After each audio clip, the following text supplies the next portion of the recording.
ಪತ್ರಿಕಾಗೋಷ್ಠಿಯ ಉದ್ದೇಶ ಏನಂದರೆ, ಆಳಂದ ತಾಲೂಕಿನ ನಿಂಬರ್ಗ ಪೊಲೀಸ್ ಠಾಣೆಯ ವ್ಯಾಪ್ತಿಯಲ್ಲಿ ಬರುವಂಥ ಅಡಲ್ಗಿ ಗ್ರಾಮದಲ್ಲಿ ಇವತ್ತು ಸುಮಾರು 11 ವರ್ಷದಿಂದ ಸರ್ಕಾರಿ ಭೂಮಿಯನ್ನು ನ್ಯಾಯಾಲಯದ ಮೊರೆಯಲ್ಲಿದ್ದರೂ ಕೂಡ ಇವತ್ತು ಸುಮಾರು 11 ವರ್ಷದಿಂದ ಯಾವುದೇ ಅಧಿಕಾರಿಗಳು ಅಲ್ಲಿರ್ತಕ್ಕಂಥ ಭೂಮಿಗೆ ಯಾವುದೇ ಅಡೆತಡೆ ಮಾಡಿರುವುದಿಲ್ಲ. ಆದರೆ ನಿನ್ನೆ ಮೊನ್ನೆ ಬಂದಂಥ ಒಬ್ಬ ಭ್ರಷ್ಟ ಅಧಿಕಾರಿ, ಗ್ರಾಮ ಪಂಚಾಯತ್ ಯೋಜನೆ ಅಧಿಕಾರಿಗಳಾದಂಥ ರಾಚಯ್ಯ ಗೌಡ್ ಪಾಟೀಲ್ ಎಂಬುವರು ವಿನಾಕಾರಣ ಅಲ್ಲಿ ದಲಿತರಲ್ಲಿ ವೇಷ ಮತ್ತು ಜಗಳ ಹಚ್ಚತಕ್ಕಂಥ ಕೆಲಸ ಮಾಡ್ತಕ್ಕಂಥ ರಾಚಯ್ಯಗೌಡ ಪಾಟೀಲ್ ಅವರಿಗೆ ಈಗಾಗಲೇ ನಾವು ದಿನಾಂಕ 20/6/2026 ನಡೆದಂಥ ಗಲಾಟೆ ಅನುಗುಣವಾಗಿ 22/6/2026 ಪ್ರತಿಭಟನೆ ಮೂಲಕ ನಾವು ಜಿಲ್ಲಾ ಪಂಚಾಯತ್ ಕಾರ್ಯನಿರ್ವಾಹಕ ಅಧಿಕಾರಿಗಳಿಗೆ ಮತ್ತು ಪೊಲೀಸ್ ವರಿಷ್ಠಾಧಿಕಾರಿಗಳಿಗೆ ದೂರು ಸಲ್ಲಿಸಿದರೂ ಕೂಡ ಅವರು ಯಾವುದೇ ಕ್ರಮ ಕೈಗೊಳ್ಳದೇ ಇರುವುದರಿಂದ 14/7/2026 ಮಾದಿಗರ ಬಡಾವಣೆಗೆ ನುಗ್ಗಿ ಹಲವಾರು ಕಿಡಿಗೇಡಿಗಳು ಅಲ್ಲಿ ಮಾರಣಾಂತಿಕ ಹಲ್ಲೆಯಲ್ಲಿರ್ತಕ್ಕಂಥದ್ದು ಮತ್ತು ಅಲ್ಲಿರ್ತಕ್ಕಂಥ ಪೊಲೀಸ್ ಅಧಿಕಾರಿಗಳು ಅವರಿಗೆ ಒಂದು ಬೆನ್ನೆಲುಬಾಗಿ ನಿಂತು ಆ ಅಧಿಕಾರಿಗಳು ಮತ್ತು ಪಿಡಿಒ ಇವರಿಬ್ಬರು ಯಾವುದೇ ನೋಟಿಸ್ ನೀಡದೆ ಮಾದಿಗರ ಬಡಾವಣೆಯಲ್ಲಿರ್ತಕ್ಕಂಥ ವಾಸ ಮಾಡ್ತಕ್ಕಂಥ ಮನೆಗಳಿಗೆ ಒಡೆದು ಒಂದು ಆ ದೃಶ್ಯಗಳು ನಾವು ಕೆಲವು ದೃಶ್ಯಗಳು ತೋರಿಸ್ತೀವಿ. ಪೊಲೀಸ್ ಎದುರುಗಡೆನೆ ಯಾವುದೇ ನೋಟಿಸ್ ಇಲ್ಲದೆ ಈಗಾಗಲೇ ನ್ಯಾಯಾಲಯದ ಮೊರೆಯಲ್ಲಿರೋದ್ರಿಂದ ಕೇಸು ಸುಮಾರು 11 ವರ್ಷದಿಂದ ಅಲ್ಲಿ ನ್ಯಾಯದಲ್ಲಿರುವುದರಿಂದ ಯಾವುದೇ ಅಧಿಕಾರಿಗಳು ಇಲ್ಲಿವರೆಗೆ ಬಂದಂತ ಅಧಿಕಾರಿಗಳು ಆ ಜಾಗದ ಬಗ್ಗೆ ಯಾವುದೇ ಚಕ್ರ ಎತ್ತುತ್ತಾ ಇಲ್ಲ. ಆದರೆ ಇವನೊಬ್ಬ ಭ್ರಷ್ಟ ಅಧಿಕಾರಿ ರಾಚಯ್ಯಗೌಡ ಅಂತಕ್ಕಂಥ ಪಿಡಿಒ ತಮ್ಮ ಮನಸ್ಸಿಗೆ ಬಂದಂತೆ ನಾವು ಈಗಾಗಲೇ ಈ ಜಾಗ ಬಾಬಾ ಸಾಹೇಬ್ ಅಂಬೇಡ್ಕರ್ ಅವರ ಕಟ್ಟಡ ಭವನವನ್ನು ಕಟ್ಟಡ ಮಾಡುವುದಕ್ಕೆ ನಾವು ಜಾಗ ಖಾಲಿ ಮಾಡತಕ್ಕಂಥ ಕೆಲಸ ನಡೀತಾ ಇದೆ. ಅದಕ್ಕೆ ತಾವೆಲ್ಲರೂ ಜಾಗ ಖಾಲಿ ಮಾಡ್ರಿ ಅಂತಕ್ಕಂಥದ್ದು ನೇರವಾಗಿ ಬಡಾವಣೆಯಲ್ಲಿ ಬಂದು ಹೇಳ್ತಕ್ಕಂಥ ಆ ಅಧಿಕಾರಿಗೆ ಎಷ್ಟಾದ್ರೂ ಒಂದು ಸೌಜನ್ಯತೆ ಕೂಡ ಇಲ್ಲ. ನಾವು ಸಮಾಜದವರಿಗೆ ಮೊದಲಾಗಿ ಒಂದು ಯಾವುದೇ ಸರ್ಕಾರಿ ಭೂಮಿ ಅಥವಾ ಸರ್ಕಾರಿ ಜಾಗ ಕಬ್ಜದಲ್ಲಿದ್ರು ಕೂಡ ಅವರಿಗೆ ಮನೆಗೆ ಹೋಗಿ ಅವ್ರಿಗೆ ನೋಟಿಸ್ ಕೊಟ್ಟು ಆ ಪ್ರಕರಣದ ಬಗ್ಗೆ ತಿಳ್ಕೊಂಡು ಅವ್ರ ಜಾಗಕ್ಕೆ ಹೋಗ್ಬೇಕಾಗಿತ್ತು ವಿನ ಇವನು ಒಬ್ಬ ಜಾತಿವಾದಿ ಮತ್ತು ಭ್ರಷ್ಟ ಅಧಿಕಾರಿ ಯಾರಾದ್ರೂ ಇದ್ರೆ ಅದು ರಾಚಯ್ಯಗೌಡ ಅಂತಕ್ಕಂಥದ್ದು. ಮತ್ತು ಇವರು ಮಾಡಿದಂತ ಕೃತ್ಯಗಳು ನೋಡ್ತಾ ಹೋದ್ರೆ ನೀವು ನಿಂಬರ್ಗ ಗ್ರಾಮದಲ್ಲಿ ಯಾವುದೇ ಬಡವ ಜನರು ಬದುಕ್ತಕ್ಕಂಥ ಸ್ಥಿತಿಯಲ್ಲಿಲ್ಲ. ಇವರು ನಿಜವಾಗ್ಲೂ ಇವರು ಅಧಿಕಾರಿಗಳು ಅಲ್ಲ. ಅವನು 14/7/2026 ಎಲ್ಲ ಮನೆಗೆ ನುಗ್ಗಿ ಬಸಣ್ಣ ಮಾಂಗ್ ಎಂಬವರಿಗೆ ಮತ್ತು ಅವ್ರ ಮಗನಿಗೆ ಹೊಡೆದಾಗ ಅದೇ ದಿವಸ ನಮಗೆ ಮಾಹಿತಿ ನೀಡುತ್ತಾರೆ. ನಾನು ಅವತ್ತೇ ರಾತ್ರಿನೇ ಪೊಲೀಸ್ ವರಿಷ್ಠಾಧಿಕಾರಿಗಳಾದಂಥ ಅಡ್ಡೂರು ಶ್ರೀನಿವಾಸ ಸಾಹೇಬರಿಗೆ ನಾವು ರಾತ್ರಿ ಫೋನ್ ಮಾಡಿದಾಗ ಅವರು ರಾತ್ರಿ ಎಷ್ಟೊತ್ತಾದರೂ ಅಲ್ಲಿ ಒಂದು ಪೊಲೀಸ್ ಬಂದೋಬಸ್ತ್ ಮಾಡುವುದಕ್ಕೆ ಒಂದು ಗಾಡಿ ಕಳಿಸ್ತೀನಿ ಅಂತಕ್ಕಂಥ ಹೇಳಿ ಅದೇ ಒಂದು 20 ನಿಮಿಷದಲ್ಲಿ ಅಲ್ಲಿ ಪೊಲೀಸ್ ಬಂದೋಬಸ್ತ್ ನೀಡ್ತಕ್ಕಂಥ ಕೆಲಸ ಪೊಲೀಸ್ ವರಿಷ್ಠಾಧಿಕಾರಿಗಳು ಮಾಡಿದ್ರು ಕೂಡ ಮತ್ತೆ ಪುನಃ ಅದೇ ರೀತಿಯಲ್ಲಿ ವರ್ತನೆ ಅಲ್ಲಿರ್ತಕ್ಕಂಥ ಗುಂಡಗಳು, ಅದು ಬೇರೆ ಯಾರು ಅಲ್ಲ, ನಮ್ಮ ಸೋದರ ಸಮಾಜ ಆದಂತ ಸೋದರ ಸಮಾಜ ಗುಂಡಾಗಿರ್ದಿ ಮಾಡಿ ಅಲ್ಲಿ ಇರ್ತಕ್ಕಂಥ ಮಾದಿಗರ ಮೇಲೆ ಅನ್ಯಾಯ ಮಾಡ್ತಕ್ಕಂಥದ್ದು ಸರಿಯಲ್ಲ ಅಂತಕ್ಕಂಥದ್ದು.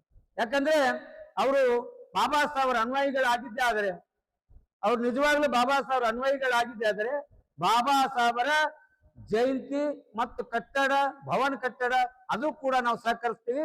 ಬಾಬಾ ಸಾಹೇಬರ ಭವನೆಯಲ್ಲಿ ಕಟ್ಟಬೇಕು ಆಗ್ತಕ್ಕಂಥದ್ದು ಏನಾದ್ರೂ ಉದ್ದೇಶ ಇದ್ರೆ ಅದು ನಾವು ಕಟ್ಟಿ ನಾವೇ ಅದು ಪಾಲನೆ ಮಾಡ್ತೀವಿ ಅಂತಕ್ಕಂಥದ್ದು ಅಲ್ಲಿರ್ತಕ್ಕಂಥ ಮಾದಿಗರ ಒಂದು ಉದ್ದೇಶ.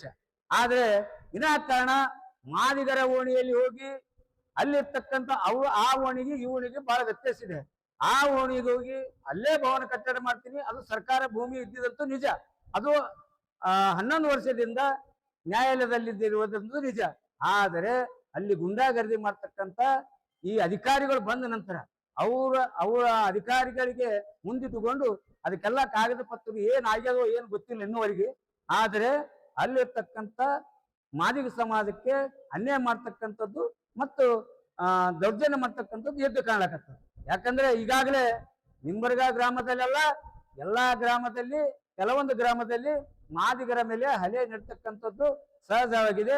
ಆದ್ದರಿಂದ ಅಲ್ಲಿರ್ತಕ್ಕಂಥ ವಿದ್ಯಾರ್ಥಿಗಳ ಮೇಲೆ ವಿನಾಕಾರಣ ಕೇಸ್ ದಾಖಲಿಸಿ ಅವ್ದು ಓದು ಬರಕ್ಕೆ ತೊಂದರೆ ಮಾಡ್ತಕ್ಕಂಥದ್ದು ಮತ್ತು ಸರ್ಕಾರಿ ನೌಕರಿ ಇರ್ತಕ್ಕಂಥವ್ರಿಗೂ ಕೂಡ ತೊಂದರೆ ಮಾಡ್ತಕ್ಕಂಥದ್ದು. ನಾವು ಇಡೀ ಆ ವಿದ್ಯಾರ್ಥಿಗಳು ಅವತ್ತಿನ ದಿವಸ ಎಫ್ಐಆರ್ ಮಾಡಿದ್ದಾರೆ. ಅವತ್ತಿನ ದಿವಸ ವಿದ್ಯಾರ್ಥಿಗಳು ಹಾಸ್ಟೆಲ್ ವಾಸ ಮಾಡ್ತಿರ್ತಕ್ಕಂಥ ಕಲಬುರಗಿ ಜಿಲ್ಲೆಯ ನಗರದಲ್ಲಿ ವಾಸ ಮಾಡ್ತಕ್ಕಂಥವ್ರು ಕೂಡ ಅಲ್ಲಿ ಜಗಳ ಆಗಿದೆ ಅಂತಕ್ಕಂಥದ್ದು, ನಾವು ಕೌಂಟರ್ ಕೇಸ್ ಮಾಡ್ಬೇಕಾಗ್ತದ ಅಂತಕ್ಕಂಥದ್ದು, ಕುಮುಕ್ ಕೂಡ ಅದು ನೀಡುತ್ತಿರುವುದು ಕೂಡ ಇದೇ ಇಂದುಮತಿ ಪಾಟೀಲ್ ಅಂತಕ್ಕಂಥದ್ದು. ಯಾಕಂದ್ರೆ ಆ ವಿದ್ಯಾರ್ಥಿಗಳಲ್ಲಿ ಕಲಬುರಗಿ ನಗರದ ವಿದ್ಯಾರ್ಥಿಗಳು ವಸತಿ ನಿಲಯದಲ್ಲಿ ಓದು ಬರ ಮಾಡ್ತಕ್ಕಂಥ ಸಂದರ್ಭದಲ್ಲಿ ಅಲ್ಲಿ ಯಾಕೆ ಹೋಗ್ಲಿಕ್ಕೆ ಸಾಧ್ಯ ಆದಂತಕ್ಕಂಥದ್ದು ಕೇಳ್ತಕ್ಕಂಥ ಪ್ರಶ್ನೆ ಆಗಿದೆ. ಇಂದುಮತಿಯವ್ರಿಗೆ ಎಷ್ಟಾದ್ರೂ ಪ್ರಜ್ಞೆ ಇಲ್ಲ. ಯಾರಾದ್ರೂ ಸರ್ಕಾರಿ ನೌಕರಿಯಲ್ಲಿ ಶಾಲೆ ಟೀಚರ್ ಅದರ, ಆ ಟೀಚರ್ ಕೂಡ ಅವರಲ್ಲಿ ಜಗಳ ಮಾಡ್ತಕ್ಕಂಥ ಆಲೋಚನೆ ಇದೆಯಾ ಅಂತಕ್ಕಂಥದ್ದು ಕೂಡ ನಾವು ಕೇಳ್ಬೇಕಾಗ್ಯದ. ಯಾಕಂದ್ರೆ ಇಂದುಮತಿ ಮೇಡಮ್ ನಾನು ನಡೆದಿದ್ದ ದಾರಿ ಅನ್ನೋ ರೀತಿಯಲ್ಲಿ ನಡೆದಿದ್ದ ದಾರಿ ಅನ್ನೋ ರೀತಿಯಲ್ಲಿ ವರ್ತನೆ ಮಾಡ್ತಕ್ಕಂಥದ್ದು ಅದು ಸರಿಯಾದಂತಲ್ಲ. ಮತ್ತು ಈ ಪಿಡಿಒ ಇವನೇನ ಭ್ರಷ್ಟ ಅಧಿಕಾರಿಯನ್ನ ನಾಳೆ ಜಗಳ ಆಗ್ತಕ್ಕಂಥ ಕೆಲಸ ಮಾಡ್ತಕ್ಕಂಥದ್ದು ಯಾವುದೋ ಅಧಿಕಾರಿಗಳು ಇಲ್ಲ. 11 ವರ್ಷದಿಂದ ಏನು ಮಾಡ್ಲಾರ್ದವು 3-4 ತಿಂಗಳಲ್ಲಿ ಬಂತಕ್ಕಂಥ ಏನ್ ಕಿಸ್ತಾನೆ ಅಂತಕ್ಕಂಥದ್ದು ಕೇಳ್ಬೇಕಾಗ್ಯದ. ಅವನು ನಿಜವಾಗ್ಲೂ ಅಧಿಕಾರಿಯಾಗಿ ವರ್ತನೆ ಮಾಡ್ತಿಲ್ಲ, ಗುಂಡಾ ಅಧಿಕಾರಿಗಳಾಗಿ ವರ್ತನೆ ಮಾಡ್ತದೆ. ಅದರಿಂದ ಈ ಹಲ್ಲೆ ಮಾಡಿದಂತ ಕಿಡಿಗೇಡಿಗಳಿಗೂ ಮತ್ತು ಈ ರಾಚನಗೌಡ ಪಾಟೀಲ್ ಅವರಿಗೂ ಮತ್ತು ಇಂದುಮತಿ ಅವರಿಗೆ ವರ್ಗಾವಣೆಗೆ ಅಲ್ಲ ಅಮಾನತುಗೊಳಿಸುವಂತೆ ಒತ್ತಾಯಿಸಿ ದಿನಾಂಕ 3/8/2026 ಸಮಯ 11 ಗಂಟೆಗೆ ಸರ್ದಾರ್ ವಲ್ಲಭಭಾಯಿ ಪಟೇಲ್ ವೃತ್ತದಿಂದ ಜಿಲ್ಲಾಧಿಕಾರಿ ಕಚೇರಿವರೆಗೆ ನಾವು ಪ್ರತಿಭಟನೆ ಮಾಡುವುದಕ್ಕೆ ಆಯೋಜಿಸಲಾಗಿದೆ. ಆದ್ರೆ ನಿನ್ನೆ ಒಬ್ಬ ಇಲ್ಲಿರ್ತಕ್ಕಂಥ ಪೊಲೀಸ್ ಅಧಿಕಾರಿಗಳ ಬಗ್ಗೆ ಕೂಡ ನಾವು ಹೇಳ್ಬೇಕಾಗ್ತದೆ. ನಾವು ನಿನ್ನೆ 5 ಗಂಟೆಯಿಂದ 5-6 ಗಂಟೆಯಿಂದ ಸುಮಾರು 9 ಗಂಟೆ ತನಕ ನಾವು police station Bazaar police station ಇದ್ರೂ ಕೂಡ ಅಲ್ಲಿರ್ತಕ್ಕಂಥ ಪೊಲೀಸ್ ಅಧಿಕಾರಿಗಳು ಕೂಡ ನಾವು ಪರ್ಮಿಷನ್ ಕೊಡೋದಕ್ಕೆ ಹೈಕೋರ್ಟ್ ತಡೆ ಹಿಡಿದಿದೆ, ನಾವು ಹೋರಾಟ ಮಾಡಕ್ ಪರ್ಮಿಷನ್ ಕೊಡ್ಲಕ್ ಬರಂಗಿಲ್ಲ, ನೀವು ಜಿಲ್ಲಾಧಿಕಾರಿ ಕಚೇರಿ ನೇರವಾಗಿ ಜಿಲ್ಲಾಧಿಕಾರಿಗಳ ಕಚೇರಿಗೆ ಬಂದು ನಾವು ಮನವಿ ಪತ್ರ ಕೊಡ್ಬೋದು ಅಂತಕ್ಕಂಥ ಹೇಳ್ತಕ್ಕಂಥ ಅಲ್ಲಿರ್ತಕ್ಕಂಥ ಅಧಿಕಾರಿಗಳು. ಯಾಕಂದ್ರೆ ನಾನು ನಮ್ಮ ಹುಡುಗರಿಗೆ ಅಲ್ಲಿ ಹೋಗಿ ಸುಮಾರು 9:30 ಗಂಟೆ ತನಕ ನಿಲ್ಲಿಸಿದ್ರು ಕೂಡ ಅಲ್ಲಿರ್ತಕ್ಕಂಥ ಸರ್ಕಲ್ ಅವರು ಬರ್ಲಿಲ್ಲ.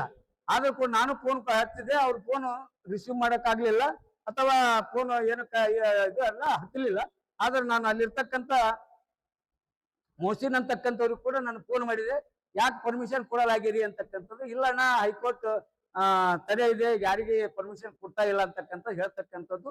ಇಲ್ಲಿರ್ತಕ್ಕಂಥ ಪೊಲೀಸರು ಕೂಡ ಸೌಜನ್ಯ ಸರಿ ಇಲ್ಲ ಅಂತಕ್ಕಂಥದ್ದು. ಈಗಾಗಲೇ ಎಲ್ಲಾ ಜಾತಿಯವರಿಗೂ ಮತ್ತು ಎಲ್ಲಾ ಸಂಘಟನೆ ಹೋರಾಟಗಾರರಿಗೂ ನಮ್ಮ ಅನುಮತಿ ಕೊಡ್ತಾರೆ. ಆದ್ರೆ ನಮ್ಮ ಸಮಾಜದವರಿಗೆ ಯಾಕೆ ಈ ತರ ವಿರೋಧ ಮಾಡ್ತಕ್ಕಂಥ ಆಲೋಚನೆ ಬರ್ತಾ ಇರ್ತಕ್ಕಂಥ ಪೊಲೀಸ್ ಅಧಿಕಾರಿಗಳು ಬರ್ತಾ ಇದೆ ಅಂತಕ್ಕಂಥ ನನಗೆ ಅರ್ಥ ಆಗ್ತಾ ಇಲ್ಲ. ಆದ್ದರಿಂದ ಇವತ್ತು ಕೂಡ ನಾನು ಪೊಲೀಸ್ ಅಧಿಕಾರಿಗೆ ಭೇಟಿಯಾಗಿ ಅಲ್ಲಿರ್ತಕ್ಕಂಥ ಅಧಿಕಾರಿಗೆ ಗಮನಕ್ಕೆ ತಂದು ಒಂದು ಅನುಮತಿ ಪಡೆದುಕೊಳ್ತಕ್ಕಂಥ ಕೆಲಸ ನಾವು ಮಾಡ್ತೀವಿ. ಒಂದು ವೇಳೆ ಕೊಡದೆ ಹೋದರೆ ಅವ್ರು ಯಾವುದೇ ಕೇಸ್ ಮಾಡಲಕ್ಕ ನಾವು ಅನುಮತಿ ಇಲ್ಲದೆ ಹೋರಾಟ ಮಾಡತಕ್ಕಂಥದ್ದು ಸತ್ಯ ಅಂತಕ್ಕಂಥದ್ದು ಹೇಳ್ಬೇಕಾಗ್ತದೆ. ಅದು ಅವತ್ತು ಬೆಳಗ್ಗೆ 11 ಗಂಟೆಗೆ ಸರ್ದಾರ್ ವಲ್ಲಭಭಾಯಿ ಪಟೇಲ್ ವೃತ್ತದಿಂದ ಜಿಲ್ಲಾಧಿಕಾರಿ ಕಚೇರಿವರೆಗೆ ಮೆರವಣಿಗೆ ಮುಖಾಂತರ ನಾವು ಬಂದು ಅಲ್ಲಿರ್ತಕ್ಕಂಥ ನಡೆದಂತಕ್ಕಂಥ ವಿಷಯದ ಬಗ್ಗೆ ಜಿಲ್ಲಾಧಿಕಾರಿಗಳಿಗೂ ಮತ್ತು ಮುಖ್ಯಮಂತ್ರಿಗಳಿಗೂ ಮನವಿ ಪತ್ರ ಕೊಡ್ತಕ್ಕಂಥ ಕೆಲಸ ನಾವು ಮಾದಿಗ ಸಮಾಜದ ವಿವಿಧ ಸಂಘಟನಾ ಒಕ್ಕೂಟದ ವತಿಯಿಂದ ನಾವು ಕಾರ್ಯಕ್ರಮ ಆಯೋಜಿಸಿದೆ. ಆದ್ದರಿಂದ 3ನೇ ತಾರೀಕು ಕಲಬುರಗಿ ಜಿಲ್ಲೆಯಲ್ಲಿರ್ತಕ್ಕಂಥ ಎಲ್ಲ ಹಿರಿಯ ಹೋರಾಟಗಾರರು, ಯುವ ಹೋರಾಟಗಾರರು, ಎಲ್ಲ ರಾಜಕೀಯ ಮುಖಂಡರು, ನ್ಯಾಯವಾದಿಗಳು, ಅರೆ ಸರ್ಕಾರಿ ನೌಕರರು, ವಿದ್ಯಾರ್ಥಿಗಳು, ಮಹಿಳೆಯರು ಹೆಚ್ಚಿನ ಸಂಖ್ಯೆಯಲ್ಲಿ ಬಂದು ಈ ಮಾದಿಗರಿಗೆ ಅನ್ಯಾಯವಾದಂತ ಅನ್ಯಾಯವನ್ನು ಸರಿಪಡಿಸಲು ಮತ್ತು ಆ ಹೋರಾಟಕ್ಕೆ ತಾವೆಲ್ಲರೂ ಬಂದು ಭಾಗವಹಿಸಿ ಹೆಚ್ಚಿನ ಸಂಖ್ಯೆಯಲ್ಲಿ ಭಾಗವಹಿಸಿ ಆ ಹೋರಾಟದ ಕಾರ್ಯಕ್ರಮ ಯಶಸ್ವಿಗೊಳಿಸಬೇಕಂತಕ್ಕಂಥದ್ದು ನಮ್ಮ ಪತ್ರಿಕಾಗೋಷ್ಠಿ ಮುಖಾಂತರ ಮನವಿ ಮಾಡಿಕೊಡ್ತೇವೆ.